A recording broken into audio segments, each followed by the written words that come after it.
Ronald! Mahal! Paano mo nalamang nandito kami ng tropa? Nagtatanong ka pa talaga? Alam mo na kahit saan kayo magtago, makikita ko kayo. Kasi Ano? Nakailang bote na kayo ng alak? Hindi kakaumpisa pa lang namin. Sus! Kahit tanungin mo pa yung tropa. Hoy, huwag mo nang tapusin yan dahil uuwi na tayo ngayon din. Teka naman, birthday ni paring Daniel eh. Baka naman pwedeng pagbigyan mo na ako ngayong araw lang. Please naman, mahal. Hindi pwede! Uuwi na tayo ngayon din. Pambira ka naman Minsan lang naman to eh. Ngayon nga lang kami nagkasama-sama. Tatayo ka ba dyan o baka gusto mong ilabas tong armas ko? Mahal. Pare, mauna na kami ni Mrs. ha. Tsaka na lang siguro tayo mag-happy-happy. Ha? Halika na, mahal. Baka hinihintay na tayo ng mga anak natin. Ano ba tinatayo-tayo mo dyan? Mauna ka na maglakad. Ito na nga naglalakad na nga. Kala mo siguro makakalusot ka na dahil birthday ni paring Daniel, ano? Lagi mo na lang ako pinapaya sa tropa ko. May okasyon naman eh. Hindi pa ako mapagbigyan. Talaga bang hindi ka na matitigil sa kakatalak mo dyan? Nagpapaliwanag lang naman ako eh. Kapag hindi ka pa tumigil sa karereklamo mo, sa labas kita patutulugin. Ha? Uy, bilis na nga natin maglakad para makauwi na tayo eh. Naantok na nga ako eh. Hindi lang nasusukat ang pagiging matapang sa hindi pagdapa, kundi sa patuloy na pagbangon at pagharap sa mga hamon ng buhay. Kasama rin dito ang pag-amin sa pagkakamali at pagpapakumbaba sa taong nagawa ng masama. Isang mapagpalang araw sa inyo, Miss Gwen. Ako po si Luisa. Isa po akong may bahay at nasa 50 na ang edad. Tubong Quezon Province po ako. May gusto po akong ibahagi sa inyo na karanasan na nangyari sa akin may ilang taon nang nakakalipas. Nangyari ang kababalaghan na to sa maliit na baryo sa probinsya namin. Sana po ang sulat ko na ang mapili at mapakinggan sa inyong channel. Pero bago tayo magpatuloy sa ating kwento, huwag kalimutang mag-subscribe sa channel na ito, i-like ang video at mag-comment sa ibaba. Malaking tulong po ang inyong suporta para may pagpatuloy namin ang pagbabahagi ng mga kwentong kapupulutan ng aral. Panoorin niyo po ito hanggang dulo. At ngayon, ituloy natin ang kwento. Hoy, Ronald! Ano ba? Hindi ka pa babangon dyan? Kanina pa tirik na tirik ang araw. Babangon na. Bakit bang aga-aga ang ingay-ingay mo? O paano? Nakatapos na ako ng mga gawain dito sa bahay. Nakapagpatoka na rin ako ng mga alaga mong manok. Hanggang ngayon, nakahilata ka pa rin dyan. Uy, day off ko naman ngayon eh. Oy, dahilan na ba yun para hindi ka na bumangon sa higaan? Babangon na. Sana lang hintay mo na lang ang kusang magising. Ay paano kung hapon ka na magising? O kaya naman tuluyan ka nang hindi nagising? Mas maganda nga siguro ayun ano? Yan bunganga mo talaga kahit kailan. Baka mahipan ng hangin yan at magkatotoo sinasabi mo. O bakit ka naiinis? Totoo naman na merong hindi na nagigising sa pagkakatulog. Alam ko naman yun. Ikaw kasi parang gusto mo pa yata na matuluyan na ako eh. Magiging masaya ka nga siguro kapag nawala na ako. Tumigil ka nga sa kadramahan mo. Hindi bagay sa'yo. Lumabas ka na dyan. Hindi. Pambihira talagang buhay to. Kahit dito sa bahay, hindi makapagpahinga. Anong binubulong-bulong mo dyan, ha? Ha? Kasi sabi ko, lalabas na ako. Liligpit ko lang itong pinagigaan ko. Mabuti naman. Kala ko pati yan iaasa mo pa rin sa akin. Tinuloy ko naman na ang pagpapalit ng mga kortina sa sala. Ilang sandali pa, lumabas na rin si Ronald sa kwarto namin. Humihikab ba nga siya? At parang kulang pa sa kanya ang mahabang oras ng tulog. Mga bata nga pala. Si Steven, nagpaalam na pupunta sa ilog kasama ang mga kaibigan. Si Alexa naman, pupunta sa bahay ng kaklase. Gagawa daw ng project. Si Nenay naman, nandyan sa labas naglalaro. Ay, lumalaki na talaga ang mga anak natin. May kanya-kanya na silang lakad ngayon. Baka kasi isang araw, magpaalam na ang panganay natin na mag-aasawa na. Sus, igagaya mo na naman sa iyong anak natin. Mataas ang pangarap ni Steven at hindi nun uunahin ang pag-aasawa. Alam ko naman na may pangarap pang anak natin. Biro lang naman yun sa akin eh. Lahat na lang dinadaan sa biro. Ay ikaw naman, masyado kang seryoso sa buhay. Ang mabuti pa kumain ka na nga lang dyan. Meron kasi akong ipagagawa sa'yo. Sabi ko na nga ba eh. Kaya mo ako ginising dahil meron kang pagagawa na naman. O ano ngayon? Kanino mo gustong iutos ko? Sa kapitbahay natin? Ako nagagawa pagkatapos kong kumain. Nasa 15 taon na kaming nagsasama ni Ronald. Ganun katagal na rin ako nagtitiis sa ugali niya. Nang makita ko nga na tapos na siyang kumain, bubuka pa lang sana ang bibig ko nang makarinig kami ng tumatawag sa labas. Dali-dali namang lumabas ang asawa ko para tingnan kung sino ang dumating. Insan, Uy! kailan ka pa dumating? Kagabi lang, kuya. Ilan taon din tayong hindi nagkita. Oo nga eh. Wala nung sumama ka sa asawa mo. Kumusta ka na? Eto, kuya, ayos naman. Kuya, siya nga pala. Dito na ulit kami titira ng pamilya ko. Ha? Talaga? Ba ayos yan. Sa bahay ba ng mga magulang mo kayo tutuloy? Pansamantala lang kaming titira sa kanila. Gagawa muna ako ng kubo sa tabi ng bahay ni Naitay. Siyempre, mas maganda pa rin na nakabukod kami. Lalo na ngayon na may anak na kami. Tama naman yun. Sabihan mo lang ako kung kailan ka gagawa ng kubo para matulungan kita. Oo, sige. Kahit sa day off ko. Salamat, Insan, ha? Ay, teka. Oh. Kuha kita na maiinom. Ay, hindi na, wag na. Katapos lang namin uminom ng kape sa bahay. Bakit nga pala naisipan yung umuwi dito sa atin? Sabi mo noon, magtatagal ka sa probinsya ng asawa mo. Mahabang kwento kasi, Insan, eh. Marami pa naman tayong araw para pag-usapan yun. Laki ng pinagbago mo ah. Parang mas matanda ka pa tuloy tignan sa akin. Tatlo na kasi ang anak ko. Tapos sunod-sunod pa. Insan, hindi naman sa nakikialam ako sa'yo ha. Nagmamalasakit lang ako. Pwede pa kasing masundan ng anak niyo ni Glenda kung hindi kayo magpaplano. Mahirap na kasi ang panahon ngayon, lahat kasi nagtataasan ha. Sweldo ko na nga lang hindi tumataas eh. Tama ka rin naman, Insan. Naisip rin namin ng asawa ko yan. Kaya nga, sabi ko, tama na yung tatlo eh. Kakahabol din kasi ng lalaki. Alam mo na yun? Lalaki pala bunso nyo? Oo. Teka, nasaan nga pala yung mga anak niyo? Yung bunso lang ang nandito. Yung dalawa kasi, may kanya-kanyang mga lakad. Okay. Si Ate Luisa, nasaan? Nandoon sa loob, naglilinis ng bahay. Nagbago na ba? Naku, mas lalo pang ang lumala. Pinapahiya niya ako sa tropa ko. Hala, paano kanya pinapahiya? Kapag may inuman, sinusundo ba naman ako? Tapos binubungangaan pa ako sa harap nila. Kawawa ka naman pala, Insan, sa asawa mo, no? Yun lang naman ang reklamo ko sa asawa ko eh. Yung pagiging matapang niya. Kahit nga yung siga, tiklop sa kanya eh. Pero Insan, sana naman ilugar niya yung pagiging matapang niya, di ba? Hindi naman kasi mapagsabihan yun. Ay, paano yan? Balak pa naman kitang yayain uminom. Delikado pala. Papayagan naman siguro niya ako kung ikaw ang kasama kong iinom. Halos kalahating oras din nag-usap ang asawa ko at ang pinsan niya.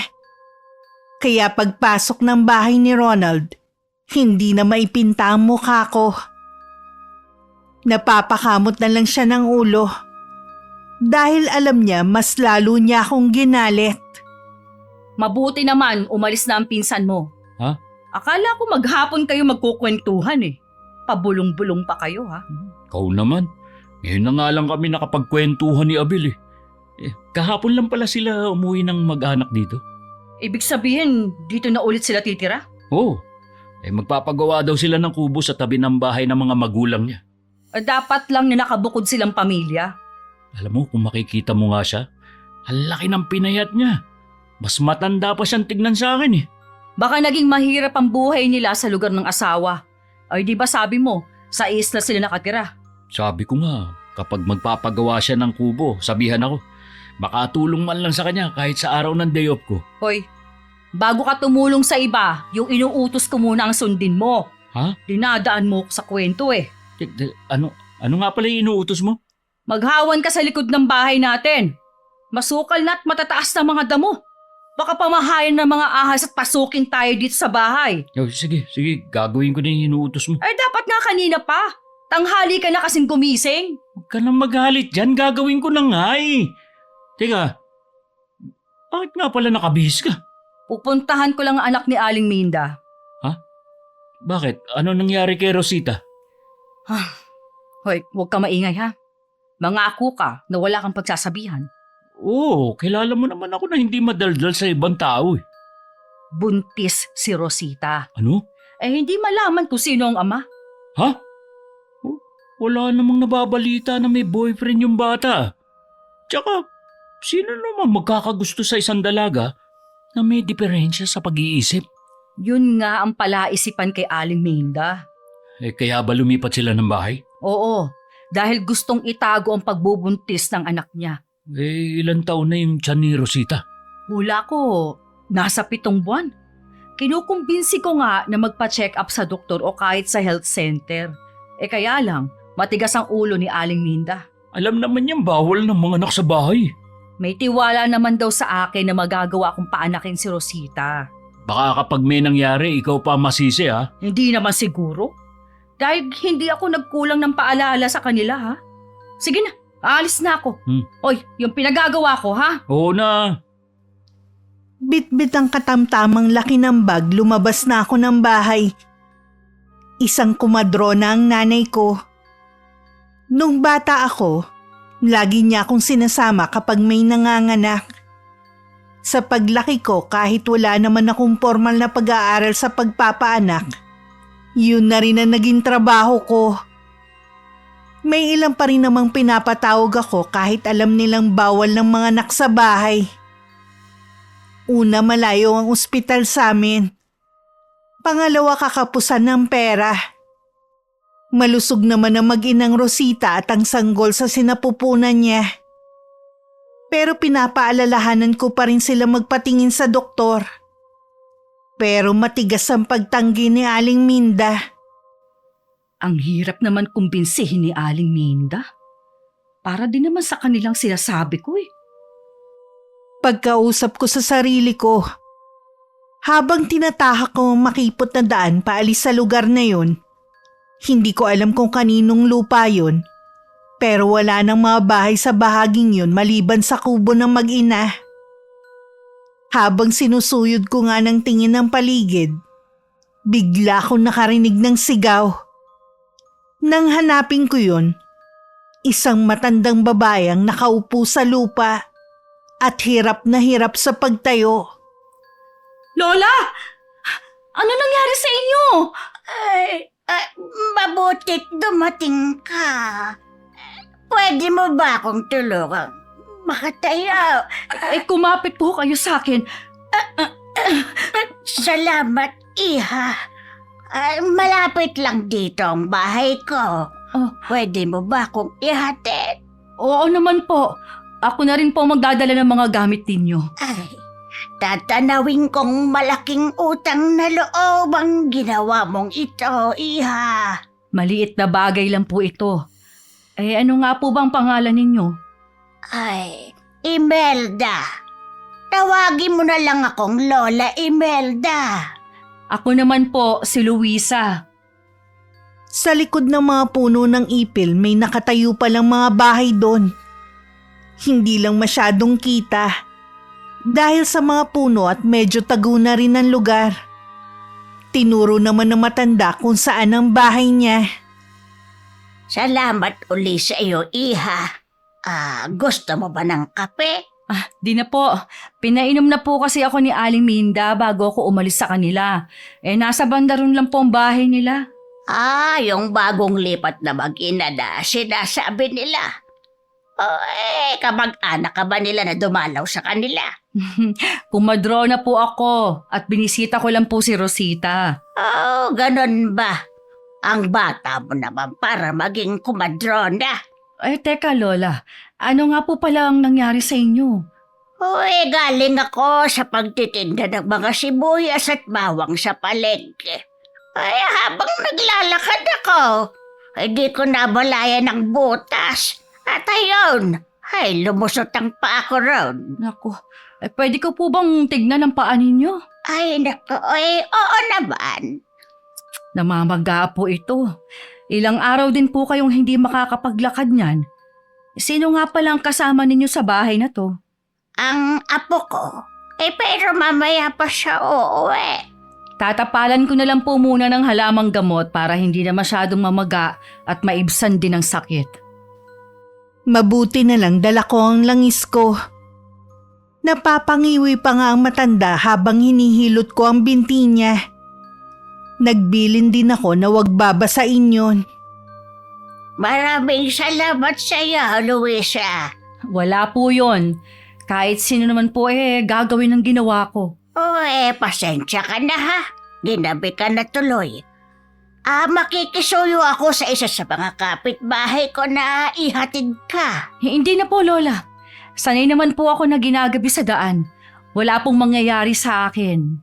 Kahit na probinsya at liblib itong lugar natin, marami na rin ang loko-loko. Naku, Lola. Hindi po ako natatakot sa sinasabi niyong mga loko-loko na yan. Mga siga nga sa lugar natin hindi umubra sa akin Ganun ba? Mukhang kaya mo nga ang sarili mo. Oo naman po. Siya sige. Hindi na kita ipahahatid sa kapitbahay ko. Sigurado na ho ba kayong ayos lang kayo na iwan ko kayo mag-isa rito? Oo, iha. Parating na naman ang apo ko. Sige po, Lola. Tutuloy na ako, ha? Maliwanag naman ang buwan kaya hindi ko na inilabas ang dala kong flashlight. Pagdating sa amin, nadatnan ko si Alexa na nagluluto ng hapunan namin. Nang hanapin ko ang tatay nila, sinundo raw ng tsoabel nila.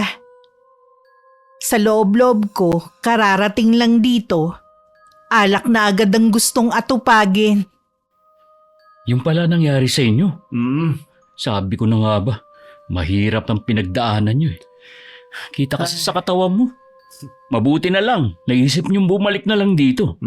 Kaya nga, insan Teka, salamat nga pala ha. Pinaunlakan mo yung imbitasyon ko na uminom tayo ngayon. Basta ikaw, malakas ka sa akin Pero insan, sana lang hindi magalit si Ate Luisa. Naku, hindi yun. Nagbili naman ako sa anak ko na sabihan na ikaw ang kasama ko. Talaga ba? Teka, siya nga pala. Baka may alam ka na pwede kong pasukan na trabaho, insan. Magtatanong ako sa pinapasukan ko kung kailangan pa nila ng dagdag na tao. Sana nga. Sana may pasok mo na ako ng trabaho. Kailangan ko lang talaga, insan Kung hindi naman doon sa trabaho ko, magtatanong ako sa mga kakilala ko. Huwag kang mag-alala. Ngayon na nandito ka na, mas maraming oportunidad dito. Tama ka. Kaya nga, kahit nag-aalangan na umuwi dito si Glenda, pinilit ko talaga siya. Kung kailangan mo ng tulong, kung kaya ko rin namang ibigay, huwag kang mahiyang magsabi ha. Sa'yo talaga ako unang lalapit. Alam mo naman na sa'yo lang ako malapit Uy, tagay ka. Puro na lang tayo kwentuhan Tama. Nang marinig kong may nagbubukas na ng pinto, agad akong tumayo at binuksan ang switch ng ilaw. Nagulat pa ang asawa ko nang pagpasok niya. Nakita niyang gising pa ako. Mabuti naman dumating ka na. Ha? Nakailan na naman kayong bote ng alak? Isang bote lang naman. Isa lang, naka-isa lang. Hindi mo na sana ako hinintay.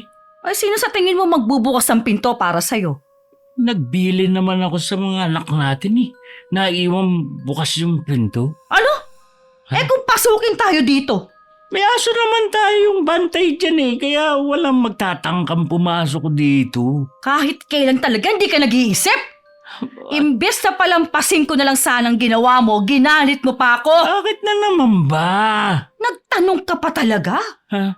Sino naman na nagsabi sa'yo na pwede ka uminom? Si Abel lang naman ang kainuman ko nakakaya naman kasi kung tatanggihan ko, di ba? Kakarating lang ng tao dito. Mag-uumpisa na naman yung pinsan mo eh. Ano mag-uumpisa? Ano ba sinasabi mo dyan? Oy, bakit? Totoo naman. Umpisa na naman ang kalokohan niya at pati ikaw idadamay niya. Wala nang kalokohan ng pinsan ko. Noon pa naman ang sinasabi mo nung binata pa siya. O sana nga totoo. Dahil lagot ka talaga sa akin. Kakamot-kamot pa sa ulo niya si Ronald nang talikuran ko siya. Kanina pa ako inaantok. Pinipigilan ko lang talaga dahil hindi pa siya dumarating. Kinabukasan, kahit puyat at gusto ko pang matulog, gumising na ako para maghanda ng almusal. Mabuti kusa ka ng nagising. Dahil wala akong balak na gisingin ka. Wala akong pakialam kung malate ka sa trabaho. Alam ko naman yun kaya nga gumising na ako Gawin mo ulit ang ginawa mo ha. Makakatikim ka talaga sa akin. Ayan na ang almusal mo. Yan ang gusto ko sa'yo Kahit nagagalit ka, pinaghahanda mo pa rin ako ng pagkain. Ay syempre, asawa pa rin kita kahit sakit ka sa ulo. Uy, Pero oras na mapuno ako sa'yo, kahit damit mo hindi ko na aasikasuhin. Bahala ka na. ikaw naman, maliit na bagay lang pinalalaki mo pa. Anong gusto mo? Hayaan ko na lang? Nang mamihasa ka na naman pati ang pinsan mo? Bakit nasali na naman sa usapan yung pinsan ko? O dahil siya naman ang dahilan kung bakit tayo nagkakagalit. Ano gusto mong gawin ko? Iwasan ko si Abel? Alam mo naman na malapit kami sa isa't isa kahit noon pa. Alam ko kasi kapag naging malapit na naman kayo, puro kalokohan na naman ang gagawin ninyo. Nagbago na si Abel. Oh, talaga ba?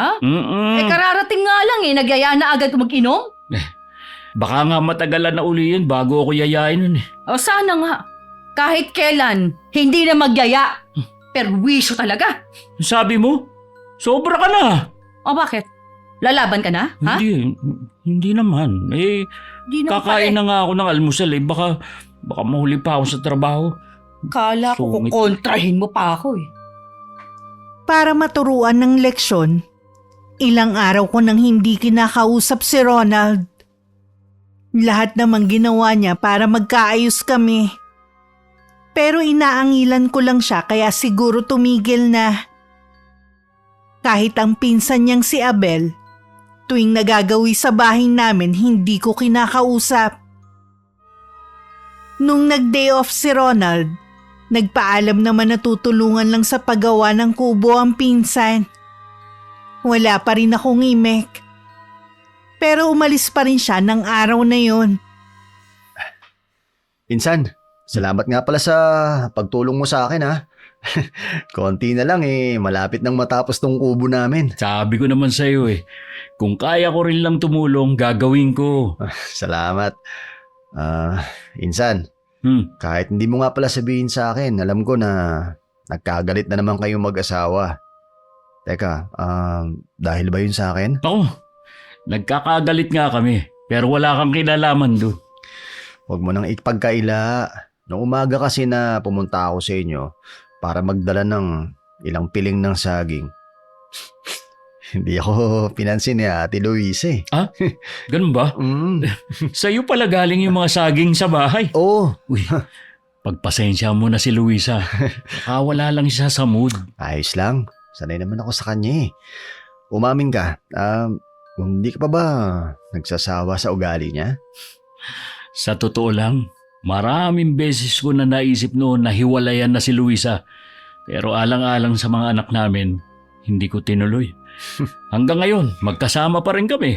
Ha? Oh, Kaya nga, bilib ako sa'yo, Insan Natatagalan mo si Ate Luisa. ikaw nga swerte sa asawa mo Mula noon, tahimik lang si Glenda. Nagagalit din yun sa akin pag pasaway ako. Uy, nasan nga pala mag-iina mo ngayon? Nandun na sila sa loob ng mga bata. Hanggang ngayon ba mahihain pa rin si Glenda? Sinabi mo pa, oo.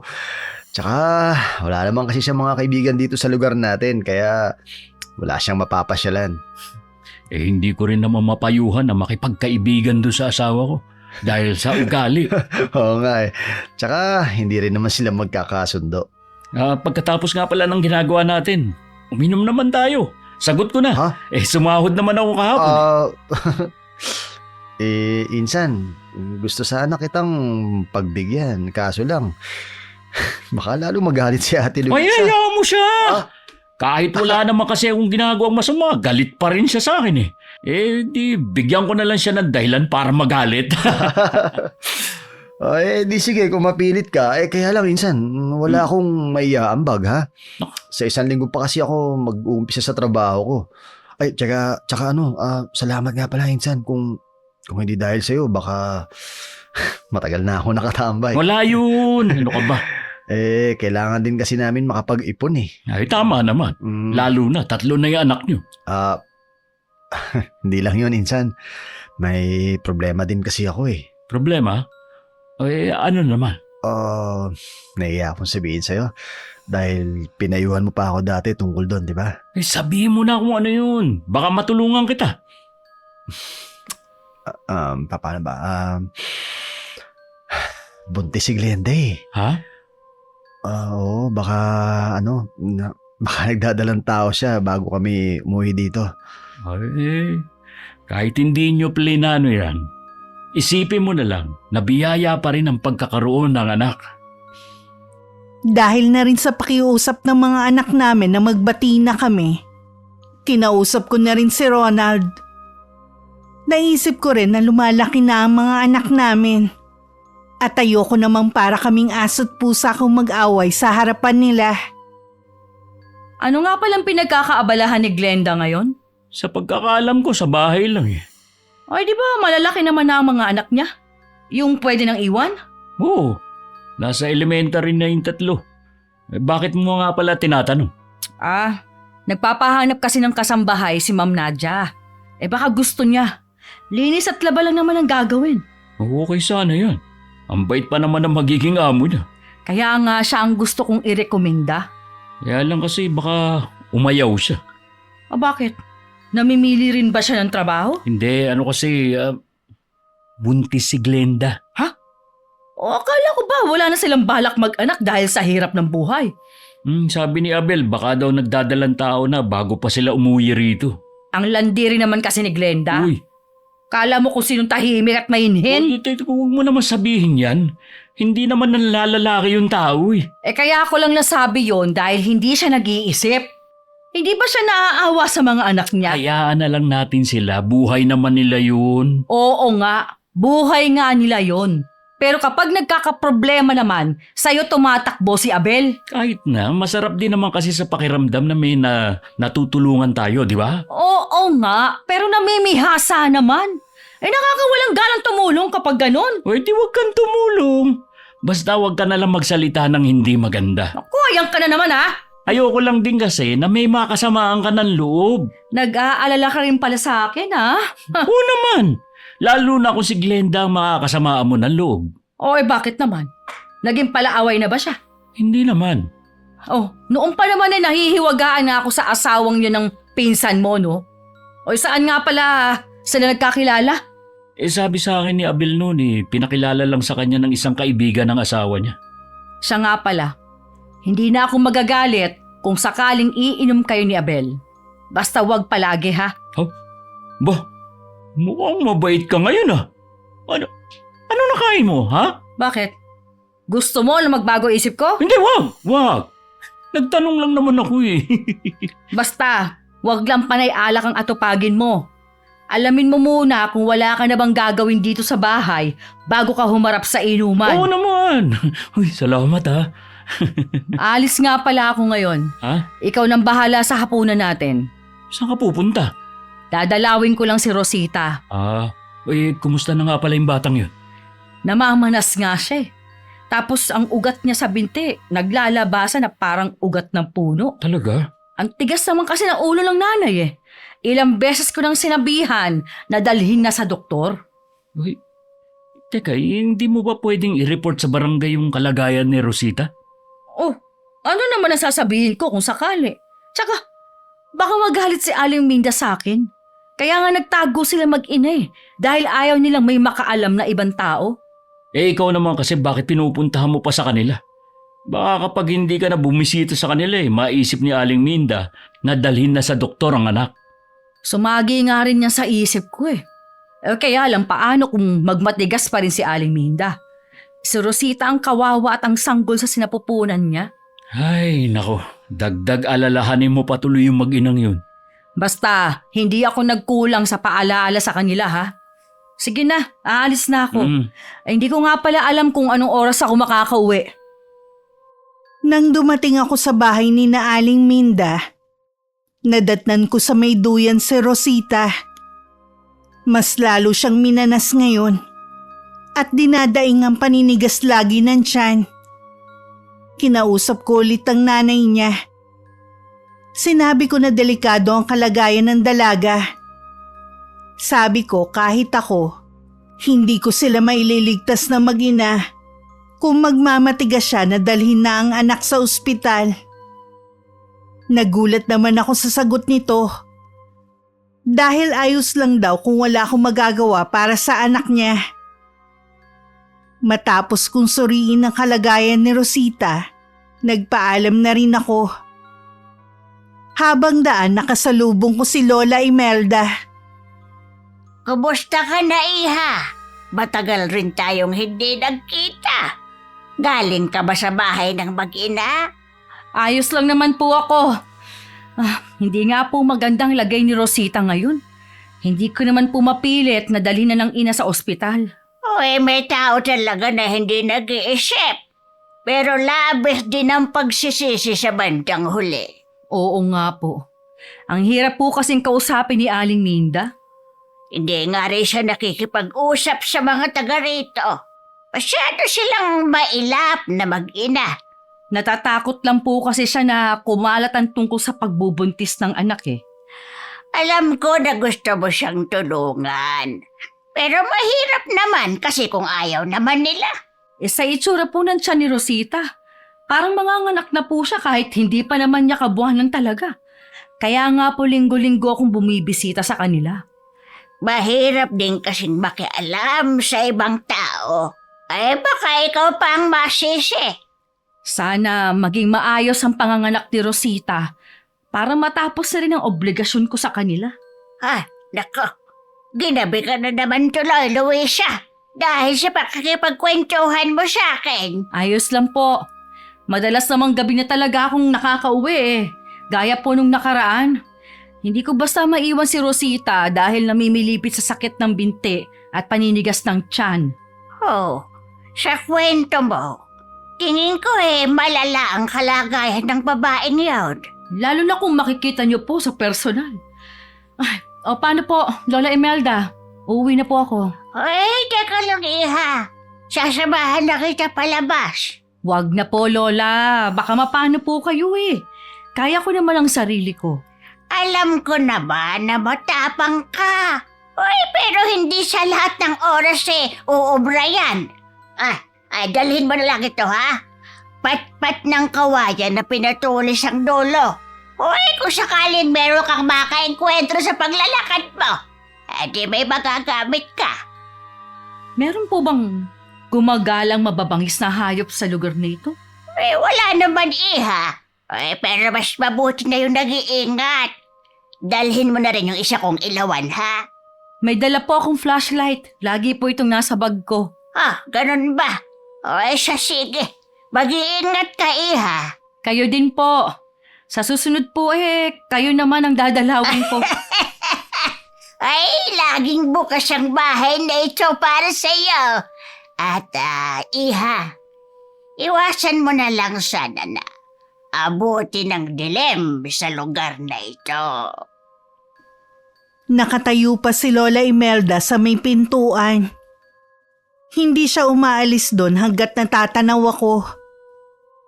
Malapit na ako sa may kalsada nang makarinig ako ng malakas na pagaspas ng pakpak.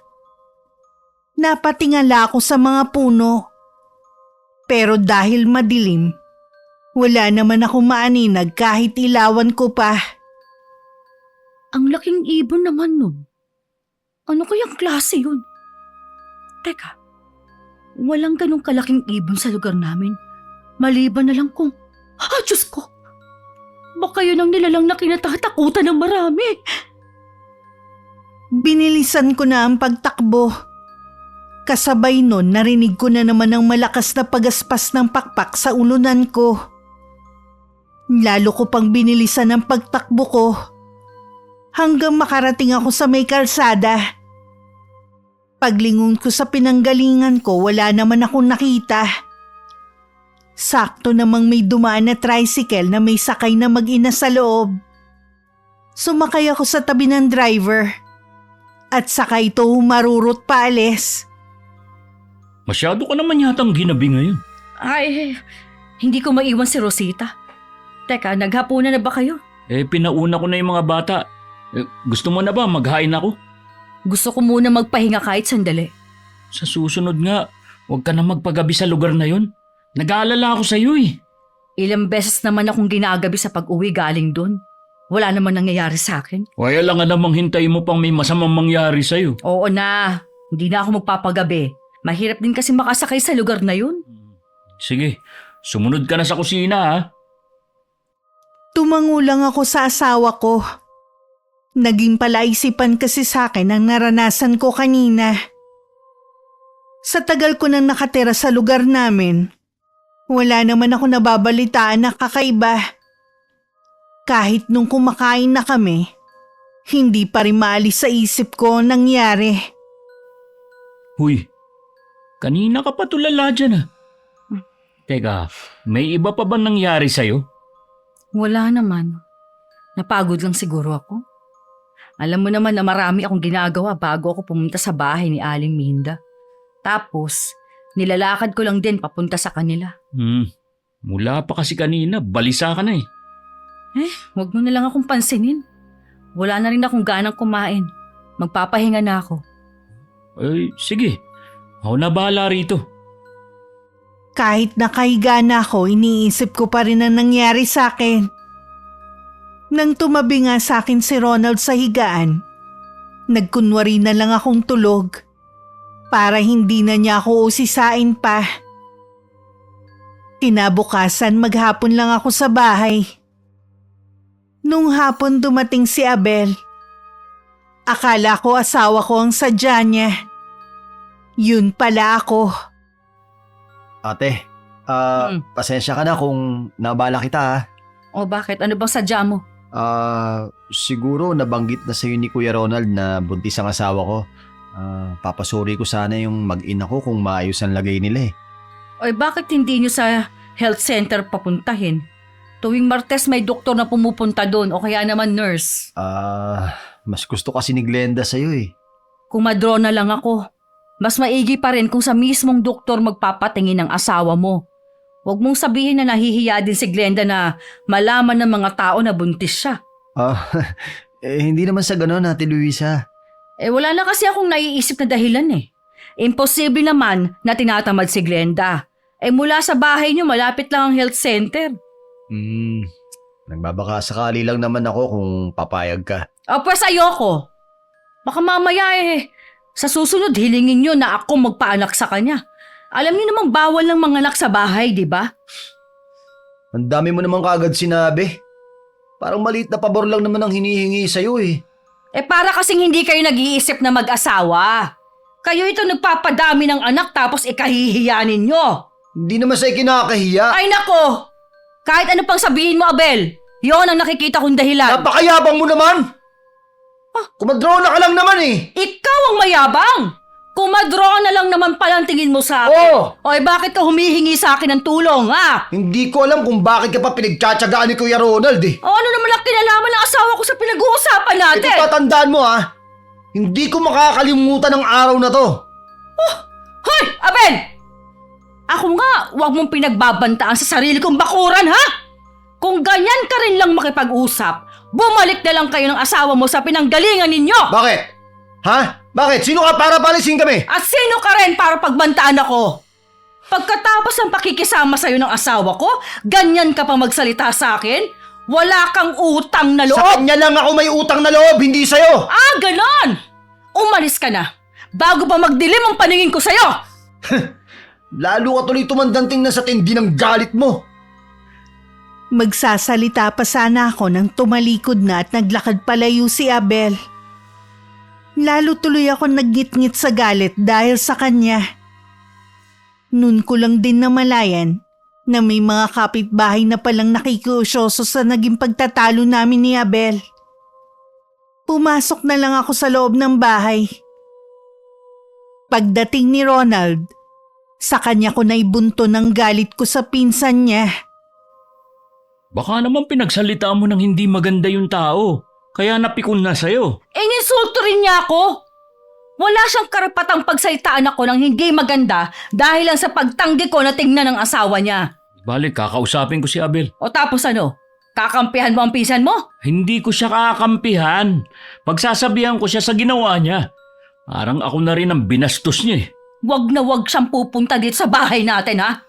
Wag ka na rin makikipag-inuman sa kanya! Uy, nakikiusap naman ako sa'yo. Huminahon ka lang. Hindi maayos ang problema kung paiiralin mo yung galit mo. Eh, bastos yung pinsan mo eh! Wala namang may pagmamalaki kung di ako gumawa ng anak! Sige na. Aalis muna ako, ha? Saan ka pupunta? Eh di kakausapin ko si Abel. Ayoko nang patagalin pa ito. Hindi ko na pinigilan si Ronald nung umalis. Balak ko rin kausapin ang mga magulang ng pinsan niya at sasabihin ko ang ginawa nun. Siguradong mahihiya sa akin ng dalawang matanda. Lalo na may utang pa sila sa amin na hanggang ngayon hindi pa nila nababayaran. Oh, Insan, napadalaw ka. Halika. Tuloy ka muna. Hindi. Oh. Dito na lang tayo sa labas mag-usap. Ha? Sige. Teka, tungkol ba saan yung pag-uusapan natin? Tungkol sa ginawa mo sa asawa ko. Ha? Ano ba yung paninira ng asawa mo sa akin? Bago ako pumunta rito, may mga kinausap na akong kapitbahay ko. Parang ako na rin binastos mo. Insan, ang asawa mo may problema, hindi ako. Maayos akong pumunta sa bahay niyo. Hindi niya nga ako pinagbigyan nanermon pa siya. Alam mo naman kung paano magsalita ang asawa ko eh. Sana hindi mo na lang pinatulan. At isa pa, tama naman siya eh. Sa health center, dapat kayo pumunta, hindi sa kanya. Ayoko na magkasamaan tayo ng loob, Insan. Hindi, sige, patawarin mo sana ako kung hindi ako nakapagtimpi kanina. Ayoko na sana mauulit yun. Oo, sige, hindi na. Pakisabi na rin kay Ate Luisa, pasensya na. Sana wag magbago yung pakikitungo mo sa akin. Hindi, huwag kang mag-alala. Walang magbabago. Salamat, Insan. Tuwing day off ni Ronald, lagi na lang siyang nasa bahay. Nagkukumpuni ng kung anong sira sa loob ng bahay. Lihim naman ako nagpapasalamat dahil hindi na siya pinupuntahan ng pinsan niya. Nang araw na yon, nagpaalam ako sa kanya na bibisita lang ulit kay Rosita. Nagtaka pa siya kung bakit ang aga ko. Sinabi ko na lang para maaga akong makauwi. Pagdating nga kina Aling Minda, namimilipit na sa sakit ng tiyan ng anak niya. Pinalabas ko na ang mga gagamitin at nag-utos na rin ako na magpakulo ng tubig. Rosita, kailangan mo maging matapang, ha? Sumunod ka lang sa sinasabi ko para maisilang mo ang anak mo ng maayos.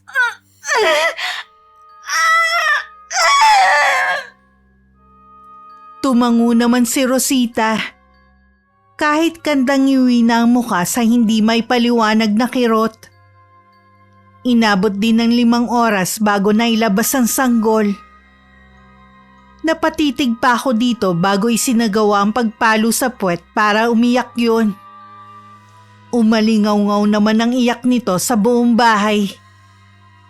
Matapos malinisan ng sanggol, ibinigay ko na yun kay Aling Minda. Nangihina pa kasi si Rosita. Pagkatapos magbilin, nagpaalam na ako sa mag-ina. Bago lumabas, meron pang sinabi ang ginang. Sabay abot ng puting sobre na may lamang pera. Di ba sabi mo hindi ka nagagabihin ng uwi? Pahingin nga muna ng tubig. Oh. Kanina pa ako uhaw na uhaw. Sige, sandali lang. Kukuha kita. Naglakad ka lang ba? Oo. 5:00 na kasi akong umalis sa bahay na mag-ina eh. Naisip kong lakarin na lang kesa maghintay ng tricycle. Mas lalo akong gagabihin. Oh, ito yung tubig mo. Salamat. Balak na sana kitang sunduin eh. Kaya nasa labas na ako. Bakit pa? Uuwi din naman ako. Nag-alala kasi ako sa iyo bigla. Kanina kasi kakwentuhan ko yung mag-asawang kapitbahay natin. May kwento pala sa sitio na pinupuntahan mo.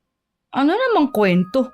Sabi daw ng mga tricycle driver na nagagawi doon, lalo na kapag naaabutan na sila ng gabi, meron daw silang naririnig na malakas na pagaspas ng pakpak na parang nanggagaling sa malaking ibon. Kung ganun, totoo ngang naranasan ko, no? Ha? Ibig mong sabihin, narinig mo rin yun? Minsan lang naman. Akala ko rin malaking ibon lang. Oy, ba't hindi mo sinabi sa akin? Hindi ko na binanggit dahil baka hindi mo rin akong paniwalaan. Oy, pagkatapos nun, ilang beses ka pang bumalik sa lugar na yun. Ang tapang mo talaga. Kung ako yun, hindi na ako babalik ha. Magkaiba naman kasi tayo. Ikaw naman, saksakan ka ng duwag. Hoy, ngayong alam mo na, huwag ka nang babalik sa lugar na yun ha. Hindi pwede. Nanganak na si Rosita kanina, kaya nga ngayon lang ako nakauwi. Kabuanan pala niya ngayon? Ay kung tama ang bilang ko, hindi pa siya dapat manganganak. Pagdating ko kasi kanina, namimilipit na siya sa sakit ng tiyan. Uy, kumusta naman yung sanggol? Si Rosita, maayos naman ang lagay niya kahit nahirapan. Hindi kasi siya marunong umiri. Yung sanggol naman, hindi ko alam kung paano sasabihin. Huwag mong sabihin na may diferensya yung bata. Malusog ang sanggol na lalaki. Kaya lang, Kaya lang. Huy, huwag mo na akong bitinin. Sabihin mo na kung anong problema sa sanggol. may palagay ako na hindi tao ang sanggol. Ano? Buong katawan niya kasi puno ng maitim na balahibo. Tapos yung mga kuko niya, maiitim at mahahaba na kaagad. Ano sabi ni Aling Minda? Pinatatahimik niya ako. Nagbanta siya na kung may makakaalam, babalikan niya tayong buong pamilya. Kaya ikaw ha, tumahimik ka. Kilala mo naman ako na hindi madaldal eh. Kita mo nga na wala akong pinagsabihan ng tungkol kay Rosita. Di lalo na ngayon na pinagbantaan ka pa ni Aling Minda. Kapag may magpatawag sa akin, hindi na ako pupunta para magpaanak kahit magmakaawa pa sa akin. Alam mo naman ang iba walang pampa-ospital, kaya napipilitang lumapit sa'yo. Kung hindi naman pala nila kaya, huwag sila magbuntis. Puro lang kasi pag-aanak ang alam. Huwag ka na magalit. Maayos mo na lang silang tanggihan. Nakikiusap din ako sa'yo ha. Huwag ka nang babalik dun. Tapos na ang obligasyon mo sa mag-inang yun. Hindi na ako nagsalita.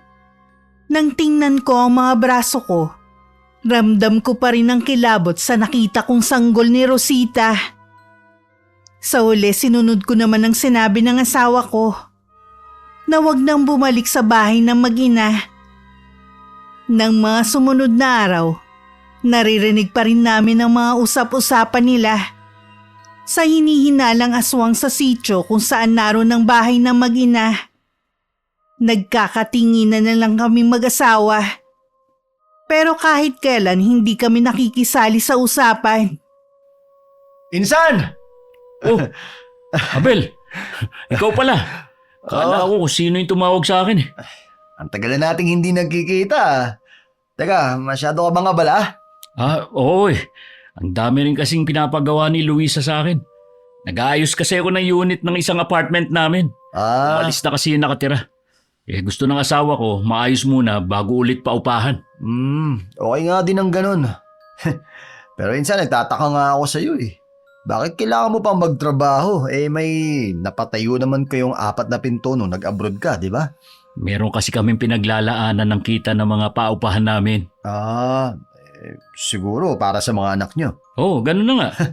Siya nga pala. Nakapagpa-check up na ba si Glenda? Hindi pa nga eh. Pinagalitan nga rin kami ni nanay. Bakit naman? Hindi mo ba alam? Nagsumbong ang asawa mo sa mga magulang ko.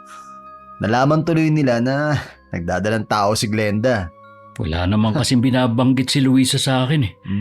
Bakit ba ayaw niyo magpa-check up sa health center?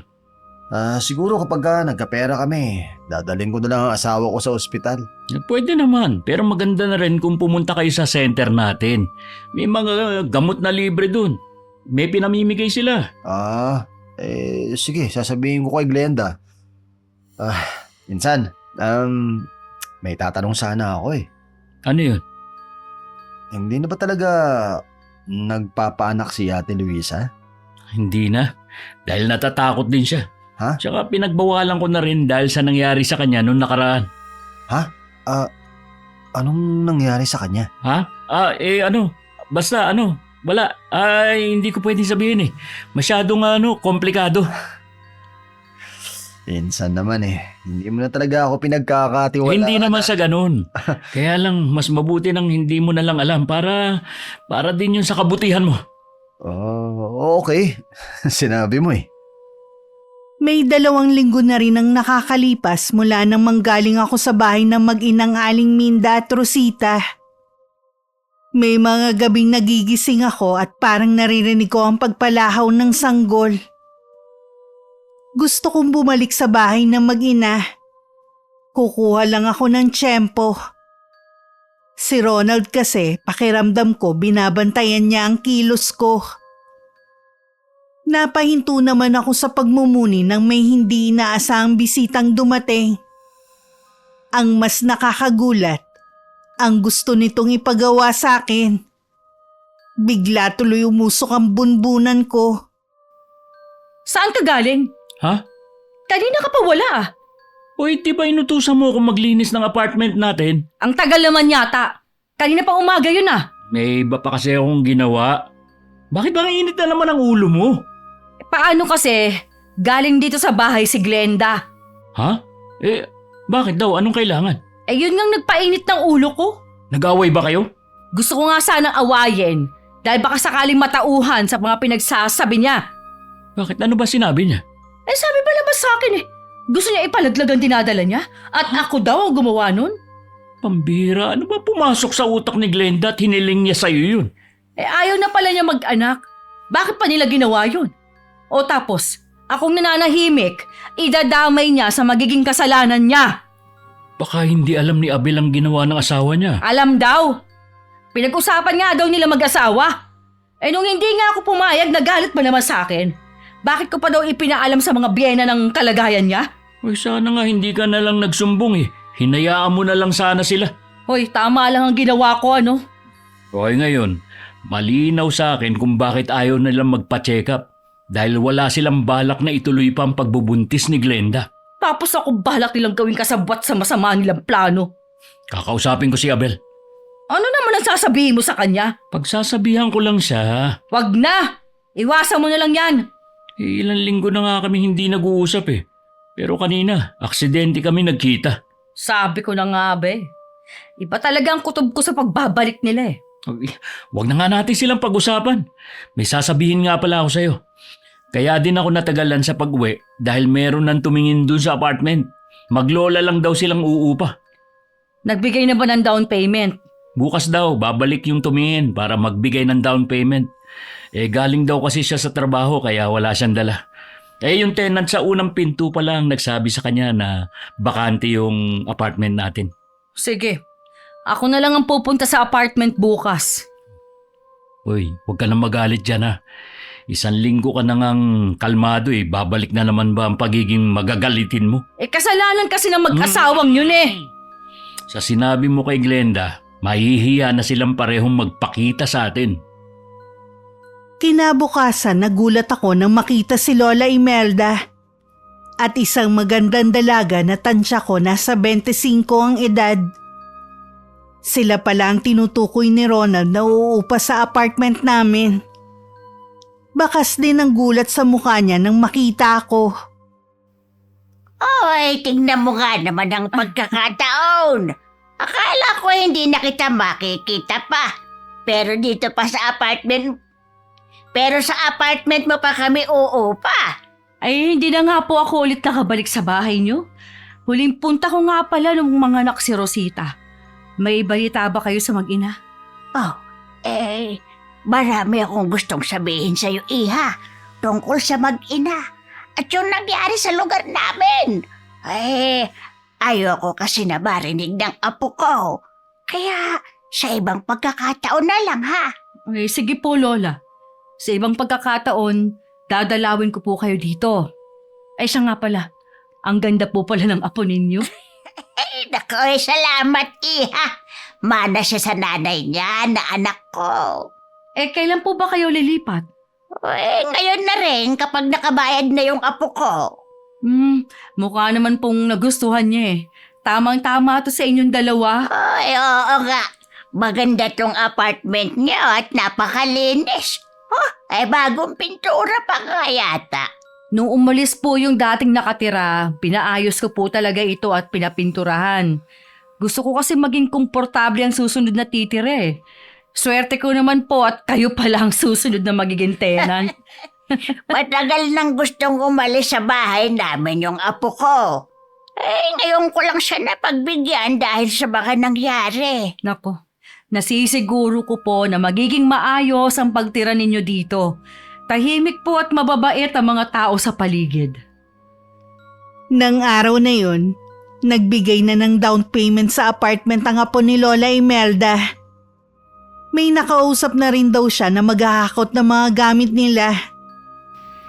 Uuwi na muna kami, Luisa, para kunin yung mga gamit namin. Baka kasi may baka makalimutan kung sila lang ang babalik. Sige ho, Lola. Kapag maayos na kayo dito, tsaka ako dadalaw. Hindi naman makapaniwala si Ronald nang malaman na kakilala ko ang bagong uupa sa apartment namin. Paano kayo nagkakilala ng matandang yun? Nakatira sila sa may pilapil. Malapit lang sila sa bahay ng mag-inang Aling Minda at Rosita. Meron nga daw siyang sasabihin sa akin eh. Pero ayaw niyang iparinig sa apo. Mabuti nga si Lola Imelda na lang ang magkukwento sa akin. At hindi ko na kailangang bumalik pa sa bahay ng mag-ina. Ibig sabihin, may bala ka pa rin bumalik dun? Di ba sinabihan na kita, nakalimutan mo na mag-inang yun? Oo nga. Pero gusto ko lang naman kasing kumustahin si Rosita. Alam ko na matapang ka, pero hindi ka maliligtas niyan oras na mapahamak ka. Alam ko naman yun. Mabuti na lang, nagkita ulit kami ni Lola Imelda. Kailan mo naman balak puntahan yung matanda? Sa ibang araw, marami din kasi akong gagawin eh. Dahil sa biglaang pagpapatawag sa akin sa bahay ng mga magulang ko, hindi na ako nakadalaw kay Lola Imelda. Halos 1 linggo rin ako sa bahay ni Nainay dahil sa pagkakasakit ng aking ama. Akala ko nga mamamaalam na siya dahil ang dami na niyang binibilin. Mabuti na lang gumaling na rin siya. Nang masiguro kung maayos na ang lagay niya, umuwi na muna ako sa amin. Nadatnan ko na mga bata lang ang nasa bahay. Nang tanungin ko kung nasa ang ama nila, sinundo daw ng tsoabel nila. Nag-init agad ang mukha ko sa inis. Lumabas ulit ako ng bahay namin at tinungo ang daan papunta sa bahay ng pinsan ng asawa ko. Insan, yung asawa mo, paparating, mukhang susugod sa gera. Patay na naman ako nito. Ronald! Uy, Ano ginagawa mo dito? ha? Nagpapainit lang naman kami ni Abel eh. Isang bote lang to. Di ba sabi ko sa'yo? Intindihin mo muna ang mga anak natin habang wala ako. Tapos daratnan ko, sila lang nandun. Tapos ikaw umiinom dito? Hindi naman ako magtatagal eh. Uubusin lang naman namin tong isang bote. Teka, anong gagawin mo? Luisa naman eh, bakit tinapon mo? O yan, wala nang laman. Siguro naman uuwi ka na sa atin. Grabe ka naman, pinapahiya mo na ako niyan eh. O hindi ka sana mapapahiya ng ganyan kung nakinig ka sa akin. Sige na nga, uwi na ako. Insan, sige na ha. Sige na, sa susunod na lang tayo uminom. Wala nang susunod! Wala namang ginagawang masama ang asawa mo eh. Hindi mo siya kailangan pauwiin. Ikaw, hirap na nga kayo sa buhay. Nagagawa mo pang uminom. Gusto mo nga ipalaglag ang ipinagbubuntis ng asawa mo para bawas sa gastos. Tapos pambili ng alak meron? Tumahimik ka na nga! Kung hindi magawa ng pinsan ko na sungal ng bibig mo, baka ako gumawa nun sa'yo. O sige, subukan mo! Nang malaman ng mga tao kung anong klaseng tao ka. Kapal mo. Humingi ka sa akin ng pabor para tanggalin ang sanggol sa sinapupunan ng asawa mo. Ang kapal nyo na humingi sa akin ng pabor para tanggalin ang sanggol sa sinapupunan ng asawa mo. Gagawin nyo pa akong kriminal. Bumubuhay ako ng bata at hindi ako pumapatay. Hindi, chikang babae ka! Tumahimik ka na, ha? Kaya na naman kami uminom para makalimot. Tapos susugod ka rito na akala mo kung sino ka, putak ng putak! Letsya ka rin! Huwag mo ako masigaw-sigawan! Natigil lang ang pagtatalo namin nang lumabas ang mga magulang ni Abel. Inawat kami at pinapasok na ng mga ito ang anak. Humingi naman sila ng pasensya sa ginawa ng anak at pinauwi na rin ako. Aalis na sana ako nang mahagip ng paningin ko si Glenda na nakatayo sa gilid ng bahay. Matalim ang tingin niya sa akin at parang bumubulong. Masaya ka na ba na lagi mo akong pinapahiya? Sinabi ko naman sa'yo na iwasan mong pinsan mo, di ba? Bakit kasi tigas sa ulo mo? Pinsan ko yung tao. Paanong iwas ang gagawin ko, ha? Pagkatapos sa mga ginawa nila, nakikipaglapit ka pa sa kanila? Pinangaralan ko na sila at nangakong hindi na yun hihilingin sa'yo. Sige, kung sa kanila ka kakampi, bahala ka. Sino ba naman ako sa buhay mo, di ba? Asawa mo lang naman ako! Lagi naman kitang iniintindi. Sana naman, intindihin mo rin ako. Pagod ako Ayoko na makipag-usap sa'yo. Mula ngayon, wala na akong pakialam sa'yo. Doon ka na sa pinsan mo! Yun ang pinakamalalang away namin ni Ronald. Yun din ang unang beses na umiyak ako. Hindi ko alam kung dahil yun sa pagod at sama ng loob. Ilang araw na kaming hindi nagpapansinan at nag-iiwasan na makasalubong ang isa't isa sa bahay. Kahit ang mga anak namin naaapektuhan na rin. Nang maalala ko si Lola Imelda, naisip kong dalawin na lang siya. Oh, kaya pala ngayon ka lang nagpakita sa akin dahil sa nangyari sa tatay mo. Ay, kumusta na nga pala siya? Ayos na pong lagay niya. Sa nakikita ko sa'yo, Luisa, alam ko na meron ka pang ibang problema. Halata po ba? Paano ko ba ikukwento ang nangyari sa mag-ina kung nakikita ko na malungkot at nasasaktan ka? Matindi po ang naging pag-aaway namin ng asawa ko Alam ko na sumobra na nga ako sa ginawa ko. Pero ayoko na akong unang kakausap sa kanya. Luisa, kung lagi mong paiiralin yung taas ng pride mo, ay hindi talaga kayo magkakaayos na dalawa. Wala rin po siyang balak na makipag-ayos sa akin. Kung siya ang laging nanonoyo sa'yo, ay baka nagsawa na rin siya. Sabi ng apo ko, nung makausap nga daw niya ang asawa mo, naramdaman daw niya na mabait daw yun at may mabuting puso. Totoo po yan. At responsable din. Pundar po niya itong apartment at bahay na tinitirahan namin nung nasa abroad siya. Oh, yun naman pala bakit nagmamatigas ka pa? Sa ilang taon po namin pagsasama, nasanay na ako na palaging akong nasusunod sa aming dalawa. Sabi nga ng iba, ako mas matapang sa amin. Medyo duwag din po kasi ang asawa ko Totoo naman kasi na matapang ka. Nagagawa mo kang magpagabi sa sityo namin. Palalamigin ko po muna ang sitwasyon bago ko kausapin ang asawa ko. Mabuti naman. At tandaan mo, hindi naman kaduwagan na ibaba ang pride at magpakumbaba. Lola, pwede na po ba kayong magkwento tungkol sa mag-ina? Ay. Mula nang lumipat ang mag-inang yong sa bahay na tinitirhan nila, maraming kakaiba ang nangyari. Gaya ng pagkawala ng mga alagang manok ng mga taga roon. ang malalakas na alulong sa gabi. At ang naririnig namin na malakas na pagaspas na nagmumula sa isang malaking ibon. Madalas yun marinig ng apo ko, kaya natatakot siya. Yun po ba ang dahilan kung bakit kayo umalis dun? Oo, yun nga ang dahilan. Ano pong nangyari sa mag-ina? Makinig ka sa akin, Luisa. Aswang si Rosita. Isang gabi, nahuli siyang kumakain ng buhay na manok. Pinalaya sila sa lugar na yon. Pero sa kabila ng pagpapalaya sa kanilang mag-ina, marami pa rin kaming naririnig na kakaiba. Ang ilan sa mga taga roon ay tuluyan ng nilisan ng sityo. At huli kaming umalis ng apo ko. Hinihintay kasi kitang dumating para balaan sana. Nang mga anak po si Rosita, hindi pang karaniwan ng anak niya. Baka yun ang dahilan. Pero, paano kaya nangyari yun? Kilala po namin ang mag-inang yun bago lumipat ng bahay.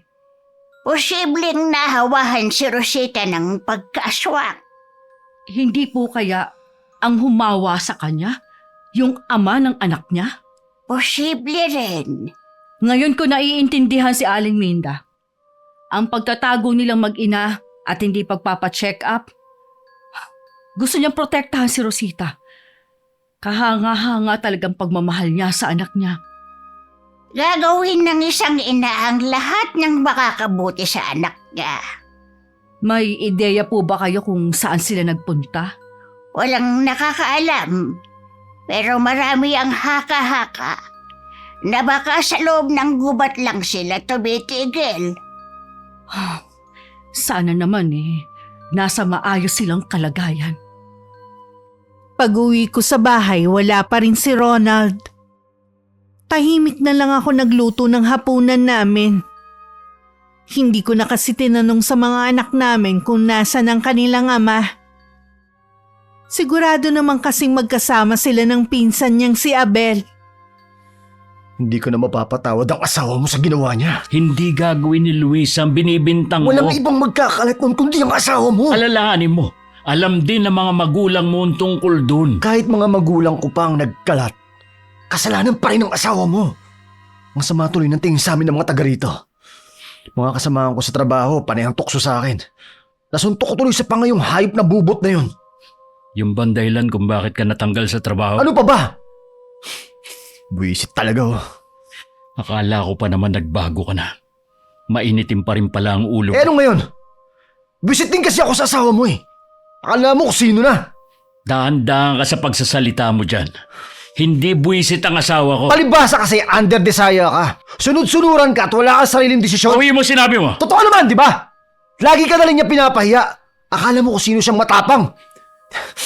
Tingnan ko lang kung hanggang kailan ang tapang ng babaeng yun. Kung may masama kang pinaplano, huwag mo nang ituloy. Sa akin ka mananagot. Oras na may gawin kang masama kay Luisa. Sige! Sige! Ipagtanggol mo siya! Hindi perpekto ang asawa ko. Lahat na masamang ugali na binabato sa kanya, tanggap ko dahil mas marami pa rin siya magagandang katangian. Hindi niya kami pinababayaan ng anak ko. Nakita mo naman siguro ang buhay namin. Huwag ka nang manginggit. Ha? Dahil hindi naman ako naiinggit sa'yo. Tama nga si Luisa. Dapat iniwasan na lang kita. Sa sinabi mo sa asawa ko, hindi mo man lang isinaalang-alang ang mga pabor na binigay ko sa'yo. Ngayon nanunumbat ka. Ha? Huwag ka mag-alala. Ibabalik ko sa'yo. Doble pa para wala kang masabi. Hindi mo nga kaya makahanap ng trabaho nang walang tulong ko eh. Paano mo pa yung babalik ang mga naitulong ko sa'yo? Maghintay ka lang. Kung alam ko lang na ganyan ka, hindi na sana kita pinagbigyan na uminom. Mabuti pa. Ha? Umuwi ka na. Dun ka na sa asawa mo. Maputi pa, matulog ka na. Ito na rin siguro ang huling beses na makikiharap ako sa'yo. Ayusin mo na yung buhay mo. Alang-alang sa pamilya mo. Huwag mo na nga akong pangaralan. Akala mo naman perfecto yung buhay mo. Hinayaan ko lang na bukas ang pinto. Habang nakaupo ako sa sofa at naghihintay sa pag-uwi ni Ronald, nagulat naman siya nang makita ako. Kumain ka na ba? Hindi pa. Sumunod ka na sa akin sa kusina. Ipaghahain na kita. Hindi na. Hindi naman ako nagugutom eh. Masama kung matutulog kang hindi naghahapunan. Kumain ka kahit konti. O sige, kakain na ako. Ikaw, kumain ka na ba? Oo, sumabay na ako sa mga bata kanina. Saan ka nga pala galing? Kina Abel, nakainom nga pala ako ng konti. Ayos lang yun. Wala ka namang pasok sa trabaho bukas eh. Tsaka, yun na rin ang huling beses na makikipag-inuman ako kay Abel. Bakit naman? Nagkasagutan kasi kami kanina. Hindi ko na nagustuhan ang mga sinasabi niya. Hindi pa rin nga pala siya nagbago. Magbabago ba yun? Kung gano'n na talaga ang ugali niya? Oo nga. Nawalan tuloy siya ng trabaho dahil sinuntok niya yung kasamahan niya. Oh, paano silang ngayon yan? Mga magulang muna niya sigurado ang sasalo sa kanila. Matatanda ng mga magulang niya at umaasa na lang sa pensyon tapos hahatiin pa sa kanila. Oo nga eh. Kaya din pala niya nasuntok yung katrabaho niya dahil tinutokso daw siya. Kumalat kasi yung balita na balak nilang ipalaglag ng asawa niya yung pagbubuntis niya. Kasalanan naman nila yun eh. Gagawa sila tapos hindi naman nila kayang panindigan. Tuluyan na ako nawalan ng amor sa kanya pagkatapos ng mga binitawan niyang salita. Ikaw rin kasi ang pinagbibintangan niya at sinisisi niya sa kamalasan na nangyari sa kanya. Loko yun ah. Nalay niyang nagpakalat doon dahil sa sama ng loob. Tama lang na mapahiya sila sa mga tao dahil nga ang sasama ng utak nila. Uy, ibig ba sabihin nito, bati na tayo. Kinakausap mo na kasi ako eh. Patawarin mo sana ako sa lahat ng masasamang nagawa ko sa'yo, ha? Ha? Ayokong manghako, pero unti-unti ko nang babaguhin ang ugali ko. Alam mo naman na hindi kita kayang tiisin eh. May tiyempo lang naman ako para kausapin ka. Hindi na rin kita masyadong paghihigpitan sa pag-iinom mo. Basta alam mo na ang limitasyon mo. Oo naman. Alam ko naman na anumang sobra eh, masama sa kalusugan. Naaawa na rin kasi ako sa mga anak natin. Pati sila, naaapektuhan sa pag-aaway natin. Ako rin naman eh. Maiba nga pala ako. Nakausap mo na ba si Lola Imelda? Oo, ang dami kong natuklasan sa kanya. Dapat tayo lang makaalam nito dahil magdudulot lang ng takot at pangamba sa mga tao ang sasabihin ko sa'yo. Sinabi ko sa kanya ang lahat ng napag-usapan namin ni Lola Imelda. Matagal bago nakapagsalita si Ronald. Bakas din sa kanya matinding takot. Baka nga maging dahilan pa yun para hindi na siya lumabas ng bahay. Kinabukasan hinayaan ko lang na matulog siya.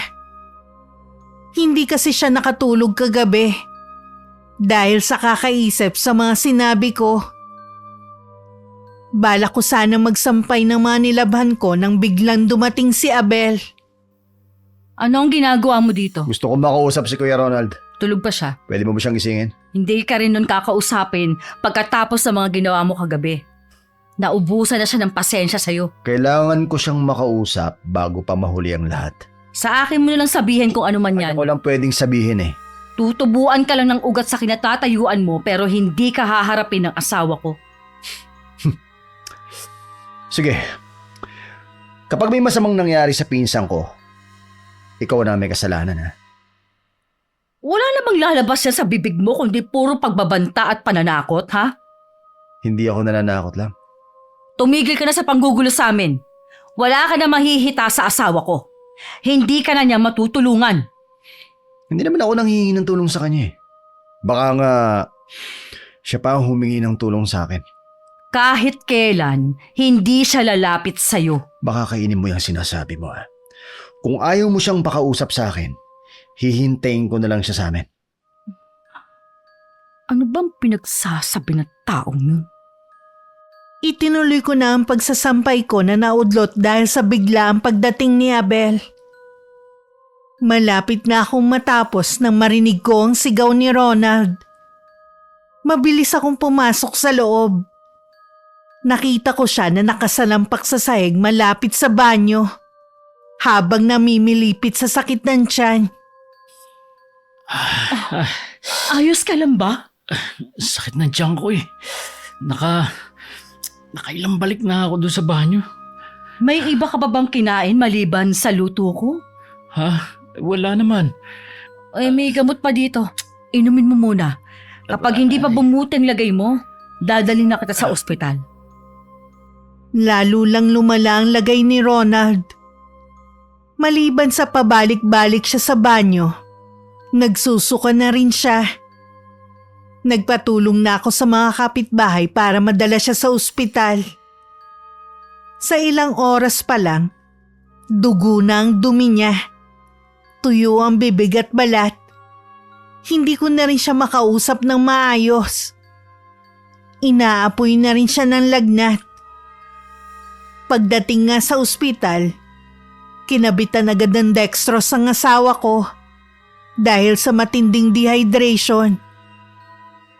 Ginagawa naman ng doktor ang lahat pero hindi pa rin bumubuti ang lagay niya. Habang naroon ang mga kapatid ni Ronald, umuwi na muna ako sa amin para kumuha ng mahalagang gamit. Nadatnan ko pa si Lola Imelda sa may pinto at naghihintay sa akin. Sinabi ko naman sa kanya ang kalagayan ng asawa ko. Natatakot po ako sa pwedeng mangyari. Kahapon pa po hindi bumubuti ang lagay niya. Isa kong albularya, iha. Kung magtitiwala ka, pwede ko bang tignan ang asawa mo? Ano po kaya ang posibleng sakit ng asawa ko? Mapapagaling niyo ba siya? Puntahan na natin ang asawa mo bago mahuli ang lahat. May hinala ako na sinadyang lasonin ng asawa mo, Luisa. Baka nang isa sa mga nakainuman niya.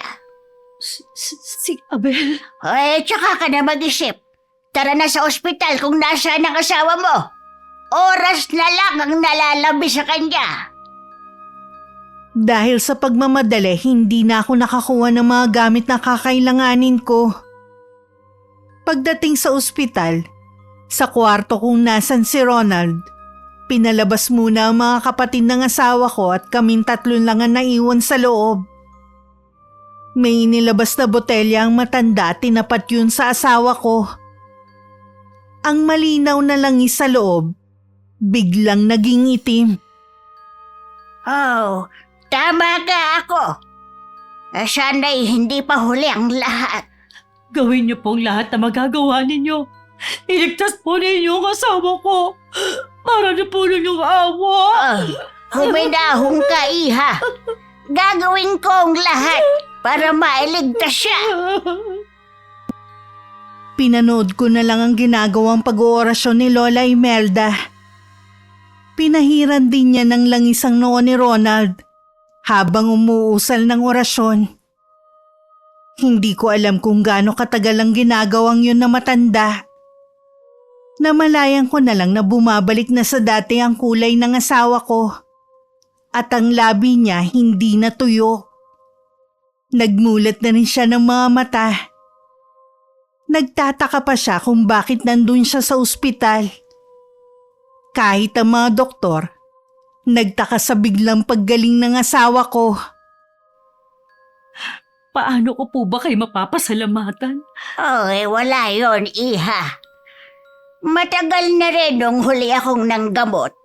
Mabuti kabisado ko pa ang panggagamot ko. Alam ko po kung sino ang gumawa nito sa asawa ko. Magtutuos kaming dalawa. Sigurado ka ba, iha, sa pinaghihinalaan mo? Baka ikapahamak mo yan. Sigurado po ako sa taong yon. Hindi ko po palalampasin ang ginawa niya. Pinuntahan ko si Abel sa kanila. Nagkataong nasa labas siya ng bahay nila. Isang sampal ang ibinigay ko sa kanya. Nananalim din ng mga mata ko habang nakatitig sa kanya. Dahil sa nararamdaman ko, Hindi ko na napansin na nasa labas din ang asawa niyang si Glenda, na malaki na ang tiyan. Hindi ka nagtagumpay sa ginawa mo sa asawa ko! Magaling na siya at nasa bahay na. Hindi ko naman sinasabi mo. Huwag ka na magkaila pa! Nilason mo ang asawa ko. Ha? Pagkatapos sa mga ginawa niya, ito pa bang igaganti mo sa kanya, ha? Teka. Binilaan naman kita, di ba? Pero hindi ka nakinig. Ang kapal na mukha mo! Hayop! Magbabayad ka ng mahal sa ginawa mo kay Ronald! Ha? Anong gagawin mo? Ipapakulong ako? Tingnan natin kung tatanggapin ang reklamo mo. Darating din ang karma sa inyo. Lalo na sa'yo. Naging mabuti sa iyong asawa ko. Lahat ng tulong na pwede niyang ibigay, ginawa niya! Walang dapat sisihin kundi ikaw. Sama kasi ng ugali mo! Hayop ka! Umalis ka na Walang dito. yaka! Umalis ka na, ha? Umalis ka na. Bago pa ako may magawa sa'yo. Sige! Ipakita mo sa pamilya mo at sa mga magulang mo kung gaano ka kawalang hiya! Natigilan naman si Abel at napasulyap sa mga magulang na bakas ang pagkadismaya sa kanya. Hindi na rin ako nagtagal, umalis na rin ako. Pagdating sa amin, nag-aalala namang sinalubong ako ni Ronald. Saan ka ba nanggaling? Sabi ng mga bata, galit kang umalis. Pinuntahan ko si Abel. Ha? Ang pinsan mo may kagagawan kung bakit muntikan ka na mamatay. Ah. Nilason ka niya, Ronald. Mabuti na lang nailigtas ka ni Lola Imelda. Nagawa niya sa akin yun? Oo. At hindi naman niya tinanggi pa. Saan siya natuto ng ganung panlalason? Baka natutunan niya sa probinsya ng asawa. Dapat talaga nakinig na lang ako sa'yo. Hindi na sana nakipag-inuman sa kanya noon. Tapos na rin naman niya yun. Ang importante, alam na natin ang kayang gawin ng pinsan mo. Kung nagawa niya akong lasunin, baka meron din siyang gawing masama sa'yo. Huwag mo kong alalahanin. Hindi niya ako maiisahan. Mas magiging maingat na ako. Mga magulang na lang niya ang kakausapin ko. Hindi pwedeng may taong nakatira sa lugar natin na marunong sa karunungang itim. Pwede kasing maulit ang ginawa niya. Ang dami pa naman niyang kaalitan. Basta, huwag ka nalapit sa kanya, ha? Isuot mo rin ang kwintas na ibinigay sa iyo ni Lola Imelda. Protection yun sa mga katulad niya. Pagkatapos kausapin ni Ronald ang mga magulang ng pinsan niya, dumating naman si Abel. Sinuyod pa siya ng tingin nito sabay tawa ng nakakaloko. Hindi naman nagpatinag si Ronald. Nagawa mo pang matawa pagkatapos ng mga ginawa mo? Pasensya ka na, Insan. Hindi ko naman sadya na mamatay ka. Gusto lang kitang takutin. Kinausap ko na mga magulang mo. Hindi kayo maaring tumira sa lugar na ito dahil sa ginawa mo. Ha? Pwede mo pang ulitin sa ibang ginawa mo sa akin. Mapanganib ka masyado. Kung pagsalitaan mo ako, para akong kriminal. Mas masahol ka pa talaga sa kriminal. Maayos naman kasi ang samahan natin dati kung hindi lang dahil sa asawa mo. Tumigil ka na sa paninisi sa asawa ko. Hindi ko na matagalan ang ugali mo kaya umuiwas ka na. Kahit sino, wala nang makakatagal sa'yo.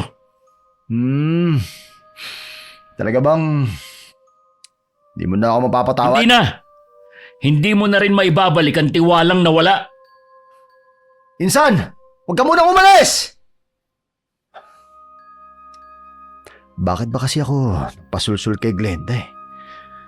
Nasaan na kaya yung babaeng yan? Baka itinuloy rin niya yung masama niyang bala kay Ate Luisa. Sigurado ako na naman ang pagbibintang nila. Samantalang siya naman ang naglagay ng lason sa inumin ni Kuya Ronald nung gabing yun. Mula nang kinausap ni Ronald ang mga magulang ng pinsan niya, wala na kaming balita rito. Sabi ng asawa ko, kalimutan na lang namin ang mga nangyari. Sigurado naman daw na matatahimik na kami. Wala kaming kamalay-malay na ang tahimik at masaya naming pamilya mabubulabog ng biglaan kong pagkakasakit. Ang sipag mo naman kasi. Sabi ko naman sa'yo, magpahinga ka muna eh. Lagnat lang to. Baka bukas maayos ng pakiramdam ko. Pakisabi nga pala sa mga bata na wag mo nang papasok dito sa kwarto at baka mahawa sila. Sasabihan ko sila pagdating nila galing eskwelahan. Oy, may gusto ka bang kainin? Wala rin akong ganang kumain. Maliban sa may lagnat ka, may iba ka pa bang nararamdaman? Medyo nahihilo na normal lang naman sa may sakit. Ewan ko ba, kung kailan tumanda na ako tsaka naman ako nagkasakit pa ng ganito. Lagnat laki lang yan. Bigla kong naalala ang pinsan mo. Mahigit 1 linggo na rin mula nung umalis sila eh. Saan na kaya sila napadpad? Hindi ko alam. Pero nasisiguro ko na hindi sila babalik sa probinsya ni Glenda. Nagkaroon sila ng problema dun. Kaya bumalik sila rito. Malamang napaaway ang pinsan mo doon. Oo, maimpluwensya ang nakaalitan niya. Kung hindi siya magbabago, makakahanap talaga siya ng katapat niya. Sana nasa mabuti silang kalagayan kung nasama sila. Inaantok ako. Matutulog lang muna ako, ha? O sige, magpahinga ka. Sa labas lang ako. Nagising ako dahil pakiramdam ko nag-aapoy ang pakiramdam ko. Ang hapdi din ng balat ko. Nang kapain ko nga, napakunot ang noo ko sa nakita. Ang dami ko kasing mga pulang pantal na kanina wala pa. Pakiramdam ko rin may gumagapang sa mga binti ko. Pero nang tanggalin ko ang kumot, wala naman akong nakita. Pero naroon pa rin ang pakiramdam na may gumagapang talaga. Ronald! Ronald! Oh, bakit? Oh, gising ka na pala. Ano yun? Tingnan mo, ang balat ko. Ha? Oh, na paano yan? Kanina naman wala pa yan ha. Nagising ako na parang sinisilaban ng pakiramdam. Tapos nakita ko nga ang mga pantal sa balat ko. Hindi kaya may allergy ka sa gamot na ininom mo? Yun naman talagang iniinom ko tuwing may sakit ako eh. Ibang gamot na lang ibibigay ko sa'yo ha. Kumain ka na muna. Ikukuha kita ng pagkain mo. Bigla ako nagutom nang banggitin ni Ronald ang pagkain. Pagbalik niya may dala na siyang sopa sa itlog sa ibabaw. Natakam naman ako at umupo na. Nang susubuan na ako ng asawa ko, natigilan kami pareho. Dahil naging malalaking uod ang sopas. Napatili pa ako ng malakas. Bakit nagkagano ng pagkain? Hindi ko alam. Nakita mo naman yung dala ko kanina, di ba? Ilayo mo sa akin! Sige, sige. Ikukuha na lang kita ng bago. Ayoko na kumain. Nawala na ako ng gana. Nung gabi wala na akong ginawa kundi ang sumuka. Tuwing naaalala ko ang sopas. Ang pantal ko rin naging sugat na dahil sa kakakamot ko. Gusto na nga akong dalhin ni Ronald sa ospital. Pero tumanggi ako. Pinasundo ko na lang si Lola Imelda. May palagay kasi ko na hindi doktor ang makakatulong sa akin. Alanganin mang sumunod, pinuntahan pa rin niya ang matanda. Papunta na sana ako sa inyo. Kanina pa kasi ako kinukutuban ng hindi maganda. Kaya nga lang hindi ako makaalis kanina dahil meron din akong ginagamot. Ano po kaya nangyayari kay Luisa? May taong matindi ang galit sa kanya. Gusto siyang pahirapan. Ang pinsan ko. Siya lang naman po ang may galit sa amin ng asawa ko eh. Ang nakikita ko, isang babae na malaki ang tiyan. Buntis na babae. Buntis? Si Glenda? Pagdating ni Lola Imelda sa bahay, sinuri na niya ako agad. Ang sugat ko nagnanana na rin. At may mga lumalabas na rin ng mga uod. Salamat naman po at dumating na kayo. Hindi ako matatakot din pero madiriin lang.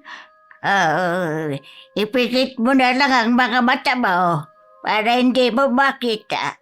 Tuwing ipipikit ko mga mata ko, nakakita ko ng nakakatakot na muka.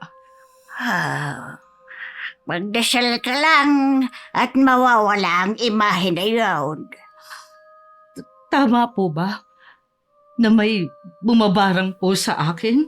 Oo. Pero hindi niya kayang kapangyarihan ko. May tiwala po ako sa inyo.